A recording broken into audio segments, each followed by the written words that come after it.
변화, 트랜스포메이션, 참 좋은 단어이고 말씀인데요. 변화한다. 변화라고 하는 이 말씀 한 구절에 어마어마한 의미가 담겨져 있는데, 사람이 변한다고 하는 게 평생이 걸린다, 그런 얘기를 하죠. 제가 평생 목회자의 삶을 살고 또 저 자신을 봐도 변화된다는 게 그렇게 쉽지 않고 시간이 걸린다라는 것을 알게 됩니다. 또 50대에 인생에 대해서도 고민을 해보고 수많은 사람들 속에서 또 성도들 속에서 살아오면서 사람은 어떻게 하면 변하는가, 그런 생각을 하지 않을 수가 없습니다. 그게 어떻게 보면 본질적으로 나타나는 변화이기 때문에 변화라고 하는 문제에 대해서 날마다 고민하고 있습니다. 주변에서 이렇게 말하죠. 사람은 고쳐 쓰는 게 아니다. 사람은 고쳐 쓰는 게 아니라, 또 사람 태생은 절대로 안 바뀐다, 그런 얘기들을 많이 하면서 절망적인 얘기들을 합니다. 그럼 나는 왜 있어야 되는가? 사람 절대로 안 바뀐다고 그러면, 고쳐서 쓰는 게 아니라 그러면 나는 왜 여기 서 있는가? 내 일생 다 가도록 여기에 못 맞춰서 주의 일을 하는데 성도들이 변하지 않는다 그러면, 나 자신도 변하지 않는다 그러면 내가 여기 있어야 될 이유가 있는가? 그런 생각을 하게 됩니다. 더 근본적으로, 그럼 인생이 변하지 않고 인생이 바뀌지 않는다고 한다면 예수님이 굳이 십자가에 못 박히시면서까지 우리에게 새 생명을 주실 필요가 있는가? 근본적으로 답이 나오기 시작합니다. 예수님이 나를 위해 십자가에 죽으심으로 말미암아 죽기까지 사랑하셔서 참된 사랑을 보여주시고 새 생명을 선물해 주셨다면, 옛사람과 새사람이 똑같다면 그게 무슨 값진 변화인가 라는 생각을 하지 않을 수 없다는 것입니다. 저는 사람은 고쳐 쓰는 게 아니다, 절대로 사람은 기질이 변하지 않는다, 그게 하나님 앞에서 할 소리냐, 이렇게 생각을 합니다. 물론 여기서 말하는 것은 그 사람의 타고난 본성에 대해서 절망한 사람들의 아우성이다, 이렇게 생각을 합니다.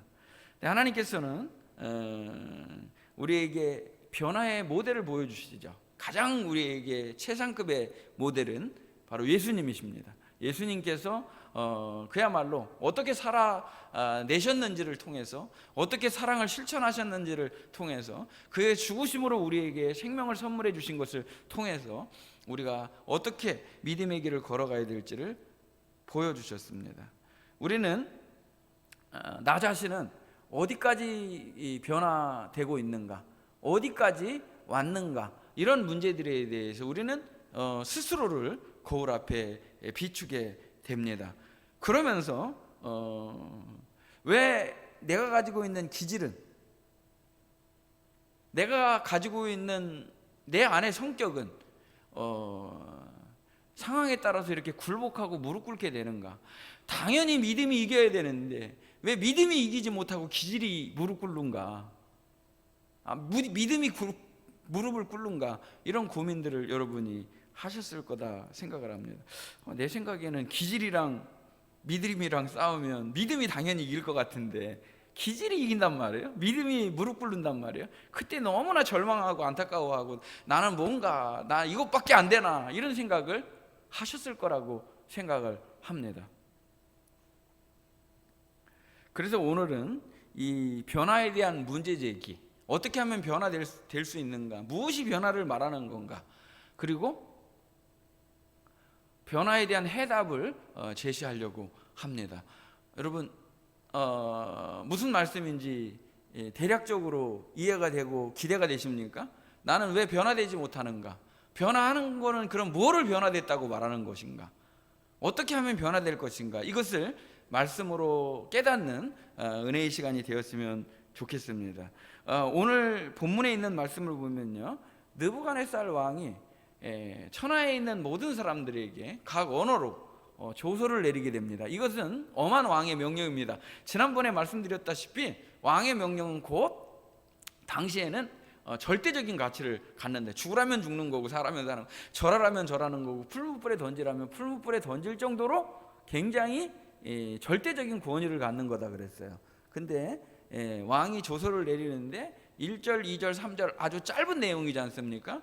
여러분 읽으시면서 어떤 생각을 가졌습니까? 그런 생각 안 가지셨습니까? 우리 아이가 달라졌어요. 그게 아니라 느부갓네살 왕이 달라졌어요. 여러분 그 생각을 가지시고 이제 읽어보시기를 바랍니다. 이 말은 다니엘이 쓴 것이 아니고요, 이 말은 다윗 왕이 쓴 것도 아니고요, 믿음이 엄청나게 뛰어난 하나님의 사람이 쓴 것도 아니고요, 엊그저께 신상을 만들어서 절하지 않는 사람은 다 싹 다 죽여버려라, 풀무불에 던져라 했던 그 왕이 쓴 말이란 말이에요. 그걸 알고 여러분 읽으면 전혀 새롭게 들릴 거라고 생각을 합니다. 자, 한번 읽어보겠습니다. 1절부터 중간에 조서를 내리노라 원하노니 너희에게 큰 평강이 있을지어다. 지극히 높으신 하나님이 내게 행하신 이적과 놀라운 일을 내가 알게 하기를 즐겨하노라. 참으로 크도다 그의 이적이요, 참으로 능하도다 그의 놀라운 일이요, 그의 나라는 영원한 나라요, 그의 통치는 대대에 이르리로다. 느부갓네살 왕이 한 말이에요. 웃음이 나오지 않아요 여러분? 이게 엊그저께 30m짜리 금신상 만들어 놓고 하나님 앞에 정면으로 도전했던 사람이에요. 그랬던 사람이 지금 지극히 크도다, 지극히 높으신 하나님, 그의 놀라운 이적이 놀랍도다, 그가 행하신 일을 알아가는 것이 내게 인생의 즐거움이도다, 이렇게 말할 정도로 굉장히 큰 뭔가 변화가 일어나고 있다는 거예요. 근데 느부갓네살 왕은 두 번의 꿈을 꾸게 되는데요, 지난번에 얘기한 금으로 된 머리, 은으로 된 가슴과 팔, 쭉 밑에 있는 거, 손대지 아니한 돌이 날라와서 그 신상을 날려버리고 그리고 영원한 나라를 이루는 것을 봤잖아요. 오늘 4장에는 두 번째 꿈 내용이 나와요. 굉장히 충격적인 꿈 내용이에요. 이거는 우리가 다음 주에 하더라도 오늘은 변화에 대한 문제 제기만 한번 해보려고 하는 겁니다. 어떻게 이 사람이 이렇게 변화됐을까? 아니 엊그저께 금신상에게 절하라고 했던 사람인데 어떻게 이렇게 변화돼서 이렇게 굉장한 믿음의 사람이 신앙 고백하듯이 고백하는 건가? 또 한 가지 여러분에게 질문 드리고 싶은 것은, 그 사람의 언어가 바뀌면, 그 사람이 이렇게 대단한 신앙 고백을 다른 사람들한테 조서를 내리고 말을 하면 그 사람의 믿음은 진짜인가? 진짜 변화된 거 맞는가? 그럼 느부갓네살은 지금 완전히 변화를 일으켜서 이 정도 되면 우리가 생각할 때는 어마어마한 변화를 일으켰고, 믿음으로 얘기하면은 이제 굉장히 상급 믿음에 돼가지고 말이죠, 굉장히 높은 믿음의 단계로 올라갔으니까 이제 타락하지 않고 변하지 않고 계속 이 믿음의 상태로 변화된 상태로 더 발전해 나가고 더 발전해 나가야 되는 게 당연하다, 이렇게 생각을 해요. 과연 그랬을까요? 이 사람이 한 회개가 진짜 회개이고 이 사람이 이뤄낸 변화가 진짜 변화였는가? 우리는 앞으로 2주 동안 이 문제에 대해서 말씀을 나누려고 합니다. 그러면서 우리 내면을 보는 거고요. 저는 굉장히 하나님이 은혜를 주신 것은 지난주에도 기도하면서 이 다니엘서의 큰 모형을 하나를 제게 깨닫게 해주셨어요. 다음 주에 그 내용은 이제 말씀드리겠습니다만은, 요한계시록도 마찬가지고 다니엘서도 마찬가지고, 다른 사람들은 미래에 무슨 일들이 이루어져서 이런 일들이 있을 거다, 그렇게 은혜를 받는 것 같아요. 그런데 저는 이 다니엘서야말로 미래에 대한 일정표를 말해주는 것보다 더 중요한 것은 지금 현재를 살고 있는 우리가 예수님으로 말미암아, 복음으로 말미암아 어떤 변화를 이뤄내야 되는가를 말씀해 주신다는 거예요. 오늘을 살아가는 우리들에게 어떤 변화를 요구하시는지, 나에게 무엇을 요구하시는지를 들려주시는 말씀이라는 거예요. 그 다니엘 이 말씀 중에 굉장히 이 부분은 다른 부분인데요, 느부갓네살 왕이 큰 평강이 너에게 있을지어다. 그래서 왜 이 사람이 첫 마디에 이렇게 인사말처럼 평강을 얘기했을까? 평강 여러분 너무 잘 아시는 샬롬, 많이 들어보셨을 거예요. 샬롬을 말하는 거예요. 그럼 평강은 무엇인가 하는 거예요. 자기는 지난번에도 말씀을 드렸다시피 모든 것을 다 가진 왕이에요. 절대 권력자의 자리에 있어요. 그런데 나에게는 뭐가 없어요? 평강이 없어요. 편함은 있는데 부족함은 없는 것 같은데 평강이 없었다는 거예요. 자기가 원하는 게 평강이었어요. 그리고 이 백성들이 가지기를 원하는 것도 평강이었단 말이에요. 평강은 어디서부터 오는가? 그것은 하나님과의 관계에서 오는 거예요. 하나님이 주시는 거예요. 하나님이 선물로 주시는 게 평강이에요.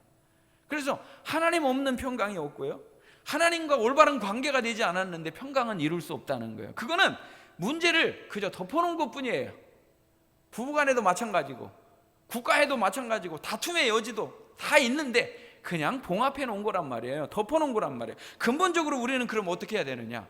하나님과의 관계가 회복될 때, 하나님과의 관계가 바로 될 때 참 평강의 복을 누릴 수 있는 것입니다.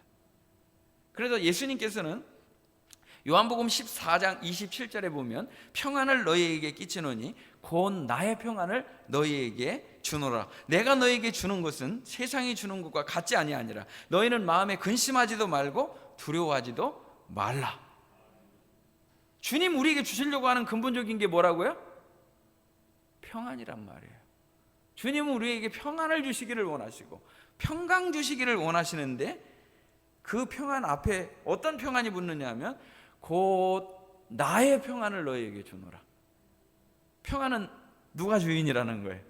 예수님이 주인이라는 거예요. 예수님 없는 인생은 근본적으로 평안이 있다 없다? 없다는 거예요.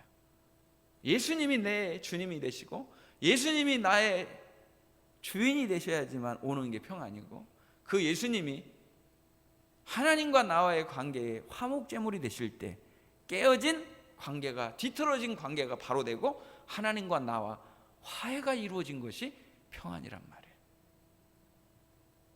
돈 생기면 좋고, 지위가 올라가면 좋고, 좋은 소식이 오면 좋고, 이런 것들은 있다가도 없어지는 거란 말이에요.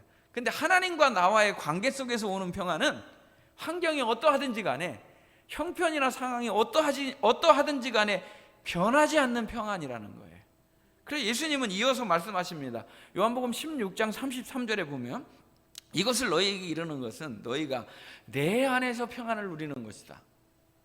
평안은 예수님 안에 있을 때만 평안을 누릴 수 있는 것이다. 세상에서는 너희가 환난을 당하나 담대하라. 내가 세상을 이기었노라 하시니라. 예수님 우리에게 주시는 것은 근본적인 하늘의 평강, 주님이 주시는 평강을 가지고 어떠한 환난과 어떠한 핍박과 어떠한 어려움, 상황을 뛰어넘는 세상을 이기는 평안을 우리에게 주시는 것이다. 그러니까 이 평안을 누릴 수 있는 우리 성도들이 되시기를 주님의 이름으로 축복합니다.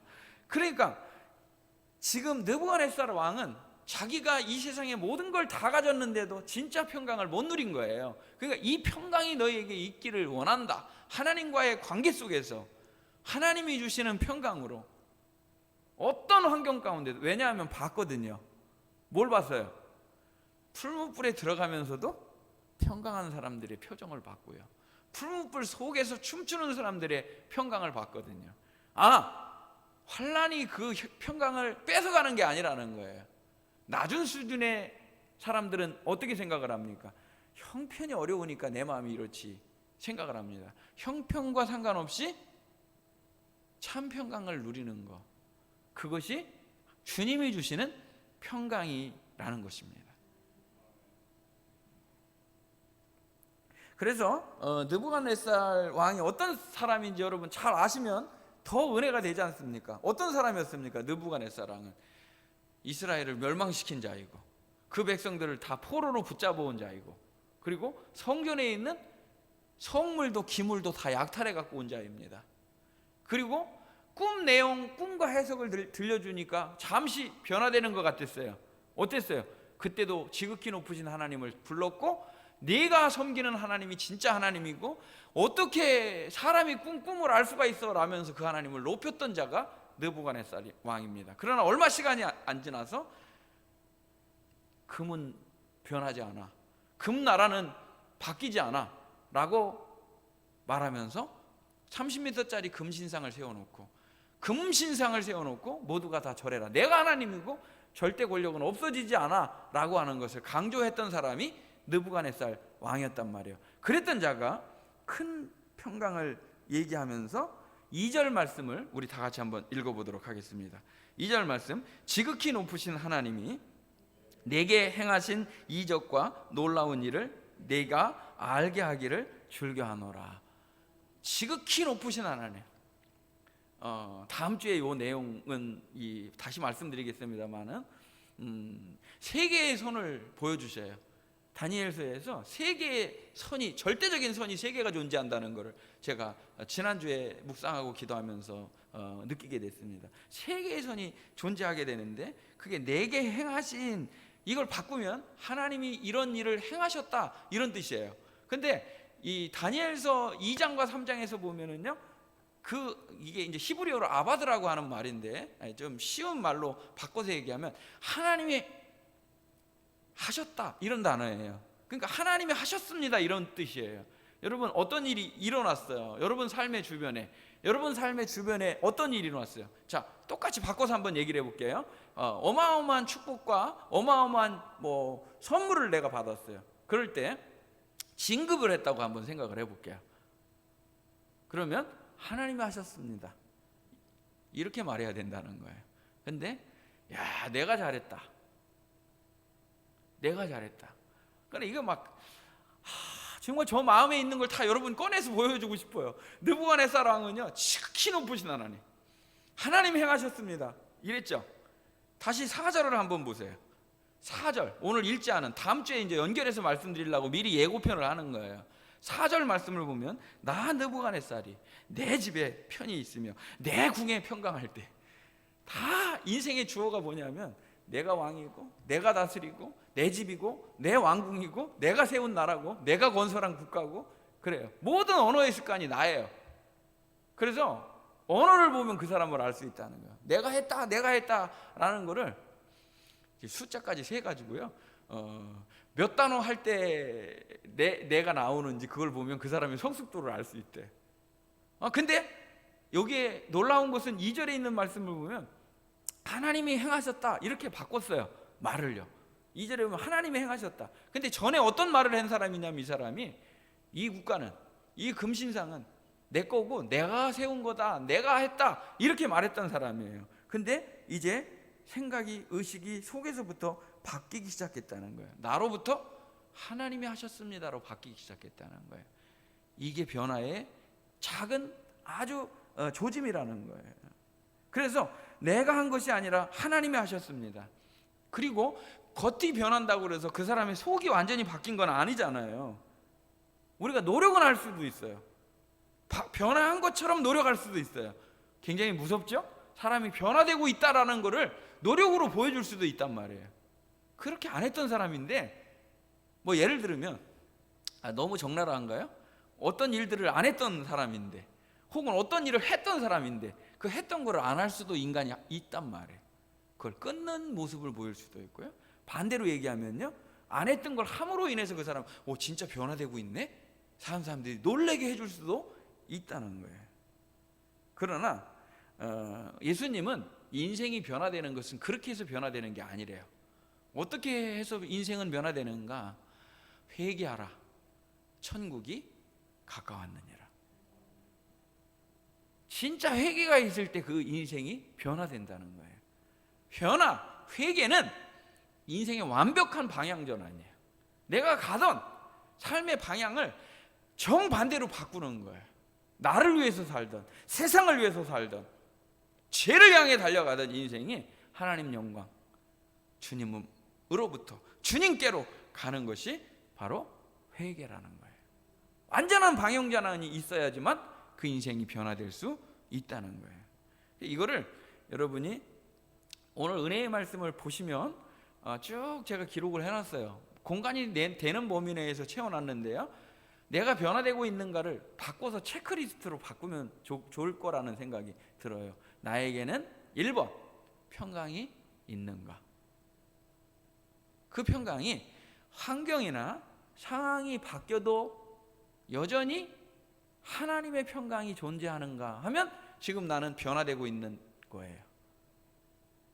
두 번째, 회개하라 천국이 가까웠느니라, 이 말씀 옆에는 나는 회개를 통해 계속해서 회개의 자리로 나아가고 있는가, 이렇게 체크리스트를 만들면 된다는 거예요.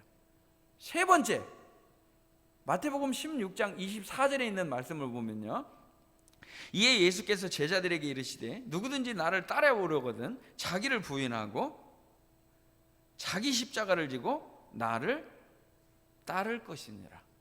이건 어떤 체크리스트예요? 그러면요, 자기 부인이 되는가 하는 거예요. 자기 부인이 되는가. 매사에 어떤 일을 결정을 하는데, 어떠한 부딪힘이 있는데, 어떠한 상황 가운데서 나를 부인하고 있느냐, 나를 부인하고 있느냐는 거예요. 내가 부인이 되느냐는 거예요. 그러면 그 사람은 지금 변화하고 있다는 뜻이에요. 여러분, 상황에 따라서 내가 굉장히 혈기를 잘 부리는 사람이다 그러면 지금 이 상황에서 똑같이 혈기가 나오면 자기 부인이 되는 거예요, 안 되는 거예요? 안 되는 거예요. 굉장히 게으른 사람이에요. 무기력한 사람이에요. 그냥 그 자체가 힘이 없고 우울한 사람이에요. 그런 사람 똑같이 우울하고 무기력하고 우울해요. 그러면 그게 지금 변화가 되고 있는 거예요, 안 되는 거예요? 안 되는 거예요. 내가 굉장히 고집이 센 사람이에요. 그럼 고집이 굉장히 센 사람이 그 고집을 내려놓는 시간에 따라서 마찬가지예요. 내가 하나님 주여 하는데 하나님 보좌 앞에, 하나님 앞에 딱 서는데 걸리는 시간이 얼마나 걸리느냐에 따라서 그 사람의 기도의 성숙도가 나오는 거예요. 우리가 막 분주하게 살아가는데, 물론 인격적으로 주님과 동행해 가는 삶을 사는데 하나님 하고 부르는데 하나님께로 나아가서 하나님 앞에 서는데 걸리는 시간이야. 이해가 되시는 건지 안 되시는 건지. 그리고 내가 가지고 있던 나의 생각이나 나의 고집이 내려놔지고 꺾이고 포기되어지고 주님의 뜻이라면 나를 통해 그 뜻이 이루어지기를 원합니다. 바꾸는데 얼마나 걸리느냐에 따라서 변화되고 있느냐 없느냐의 문제라는 거예요. 뭐 끝까지 고집 부리는 사람에게는 뭐 이 단어가 해당이 안 되겠죠. 지금도 고집 부리고 있다 그러면 안 되겠죠.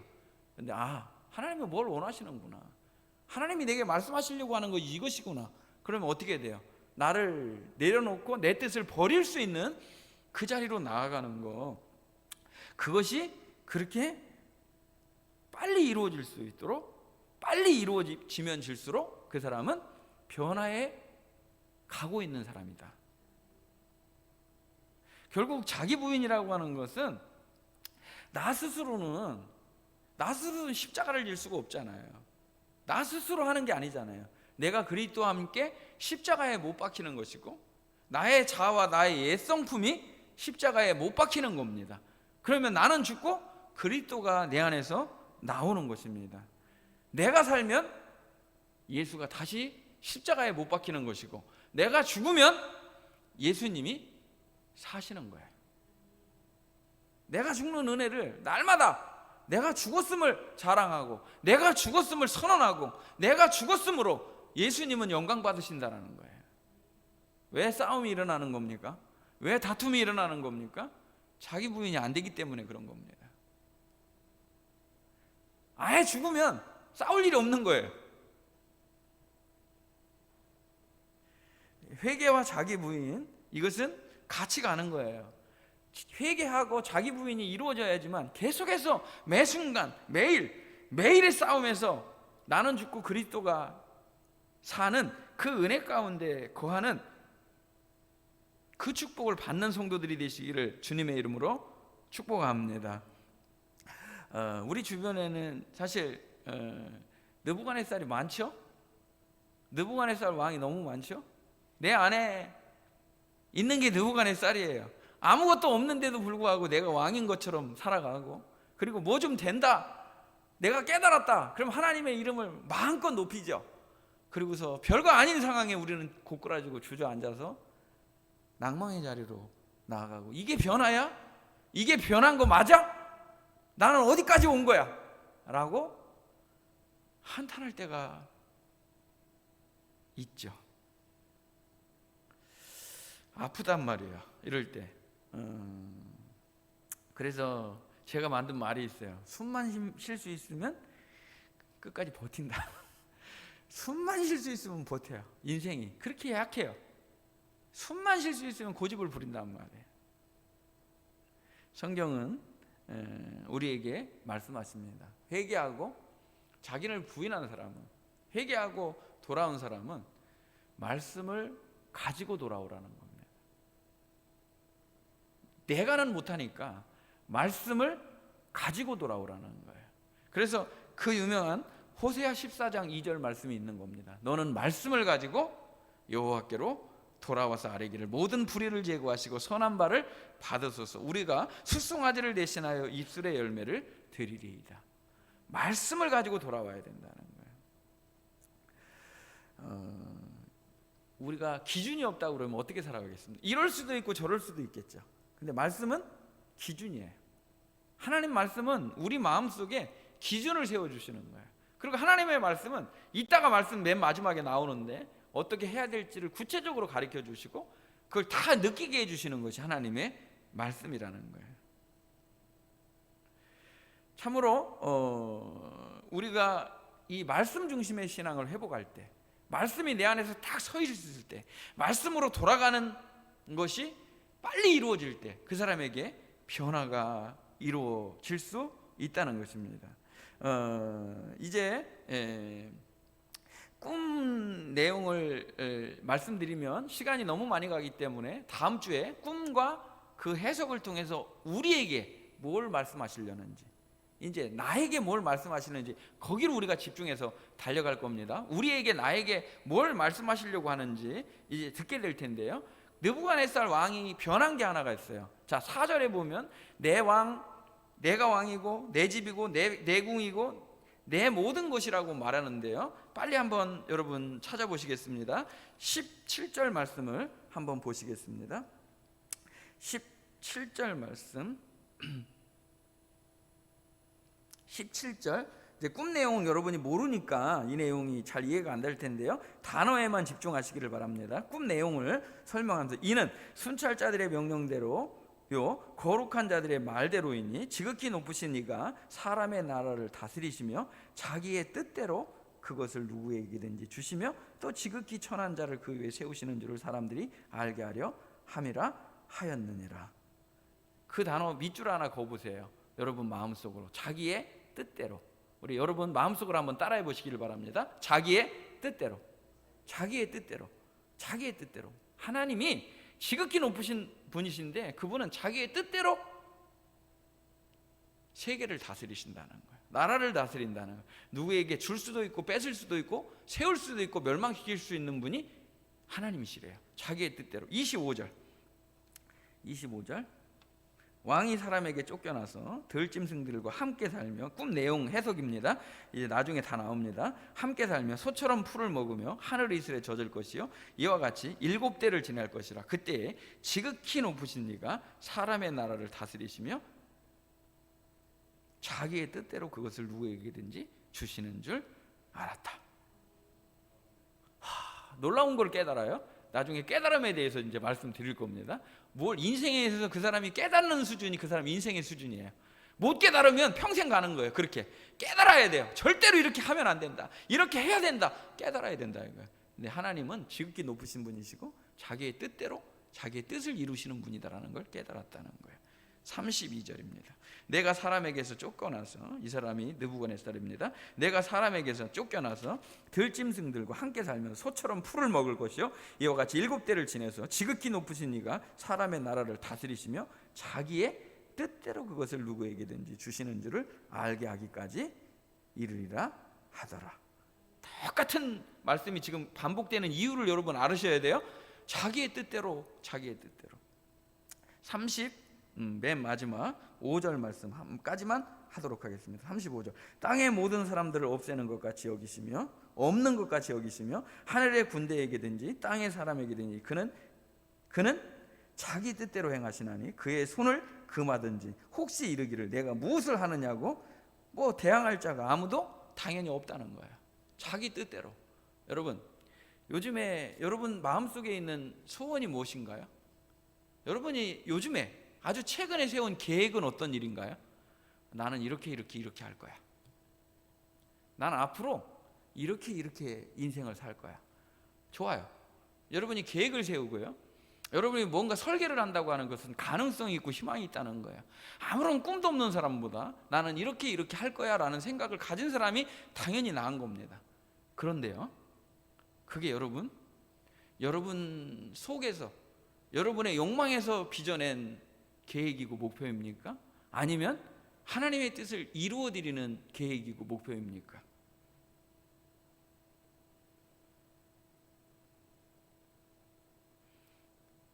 왜 가슴을 외치는 거예요? 여러분, 왜 나의 의지나 내 뜻에서 여러분이 세운 계획들이라는 생각을 왜 가지시는 거예요? 이 느부갓네살 왕은 깨달았다는 거예요. 내가 아무리 발버둥을 치고요, 절대 권력자이고요, 다 가진 것 같고 내 말 한마디면 온 세상이 다 따르는 것 같은데도 내 뜻은 아무 소용이 없더라. 그분의 뜻에 어긋난 것은 아무것도 되지 않는구나. 하나님의 뜻을 이루어드리는 것이 인생이구나. 내 뜻은 포기되어야 돼야죠. 하나님의 뜻이 이루어지는 것이, 그것이 진짜 축복을 받는 거구나. 어떤 사람이 기도를 하면서 계속해서 나의 주장, 내가 원하는 거, 내가 하고 싶은 거, 그걸 하나님께 떼를 쓰는 거예요. 어린 아이들이 이거 사줘, 이거 사줘야 돼, 길바닥에서, 백화점에서 불어넣어가지고 절대로 타협 없이 떼를 쓰는 것처럼 그렇게 기도하는 거, 그 모습이란 말이에요. 근데 성숙은 무엇이냐? 변화는 무엇이냐? 내 뜻을 버리고 아버지의 뜻이 이루어지기를 기도하는 거예요. 내 이야기를 써가는 게 아니에요. 우리의 인생에 내 이야기를 써가는 게 아니고 하나님의 이야기가 나를 통해 써지도록 하는 거예요. 우리의 인생들의 목적은 어떻게 하면 돈을 벌을까? 어떻게 하면 명예를 얻을까? 어떻게 하면 자식을 잘 교육시킬까? 아주 틀렸다는 얘기는 아니에요. 그게. 그런데 그 우의 목표가 있어야 된다는 거예요. 하나님의 뜻을 이루어드리고 나의 삶을 통해 하나님께 영광이 되고 하나님을 높여드리는 인생이 되는 거. 내 이야기, 나의 목표를 이루어드리는 게 아니라 하나님의 꿈을 실현하는 삶을 살아가야 된다는 거예요. 여러분, 오늘 예배에 나왔는데요, 추석 명절을 지내면서 굉장히 피곤하고 다 복귀하지 못했을 텐데요, 성도들이. 그럼에도 불구하고 예배당에 나와서 예배드리는 우리 성도들의 마음속에 하나님이 큰 선물을 주셔서 하나님의 평강이라고 하는 선물을 주시고요, 그리고 자기를 부인하는 은혜를 주시고요, 그리고 내 뜻이 포기되어지는 은혜를 받아서 하나님의 뜻이 이루어지기를 원하는 믿음의 삶을 살아가는 우리 성도들 되시기를 주님의 이름으로 축복합니다. 그래서 예수님은 우리에게 기도를 가르쳐 주실 때 나라가 임하시오며 뜻이 하늘에서 이루어진 것 같이 땅에서도 이루어지이다. 예수께서 이르시되 나의 양식은 나를 보내신 이의 뜻을 행하며 그의 일을 온전히 이루어 드리는 것이다. 예수님은 육신의 양식에 관심을 가지신 것이 아니라 아버지의 뜻을 온전히 이루어 드리는 거에 온 마음과 온 관심이 집중됐다는 거예요. 그분의 마지막 기도도 어떤 거였습니까? 나의 원대로 마옵시고 아버지의 원대로 되기를 원하나이다. 여러분, 지금 그렇게 기도하고 있습니까? 내가 가지고 있는 뜻이 잘못된 것이라면 그 뜻을 내려놓고 포기하게 해주시고 제가 믿음의 길을 걸어갈 수 있도록 아버지의 뜻을 이루어 드릴 수 있도록 제게 은혜를 주시옵소서. 그러려면 어떻게 해야 되는가? 진짜로 예수님과 인격적으로 동행해야 돼요. 그래서 예수님은 이렇게 기도하십니다. 요한복음 8장 29절에 보면, 우리 다 같이 읽어볼까요? 요한복음 8장 29절. 나를 보내신 이가 나와 함께 하시도다. 나는 항상 그가 기뻐하시는 일을 행함으로 나를 혼자 두지 아니하셨다. 이게 우리 삶의 정점이에요. 주님과 인격적인 동행을 하는 거예요. 그분이 내 안에 나와 함께 있는 것을 누리는 거예요. 그분이 기뻐하는 생각을 하면 이미 나는 그분 안에 기쁨으로 거하는 거예요. 이 단어, 이 말씀에 이해가 되십니까? 그분이 기뻐하시는 일을 할 때 나는 그분과 동행하고 있는 거예요. 내 안에 나와 함께 계시는 주님. 체크리스트 어떤 거예요? 그러면 이거는요, 내 뜻이 이루어지기를 원하는 사람인가? 아버지의 뜻이 이루어지기를 원하는, 나는 주님과 인격적으로 동행하고 있는가? 동행하고 있는가? 그분의 생각이 나의 생각이, 그분의 뜻이 나의 뜻이 되는 거예요. 맨 마지막, 우리가 즐거워야 돼요. 뭐 때문에 즐거워야 될까요? 지금 여러분이 뭐 때문에 즐거워야 될까요? 그것만 말씀드리고 우리 기도하도록 하겠습니다. 시편 119편 아주 유명한 말씀인데요. 24절입니다. 주의 증거들은 나의 즐거움이요 나의 충고자니이다. 이런 말씀이 있는지도 모르고 살아가는 사람들이 많아요. 주의 말씀이 나의 충고자래요. 여러분, 다른 사람이 충고하는 거 잘 들을 수 있어야 되는 사람이 지혜로운 사람이잖아요. 나를 사랑해서 나에게 충고해 주는데 그런 얘기를 못 들으면 안 되잖아요. 근데 주의 말씀이 나의 충고자래요. 야, 저는 이 말씀을 묵상하면서 얼마나 기쁘고 감사한지. 주의 말씀이 나에게 등이 되고 빛이 되고 충고자라는 거예요. 일깨워 주신다는 거예요. 그 은혜, 주의 말씀 듣는 것이 여러분 즐거움이 되시기를 주님의 이름으로 축복합니다. 성경책 읽는 것이 여러분 즐거움이 되시기를 바랍니다.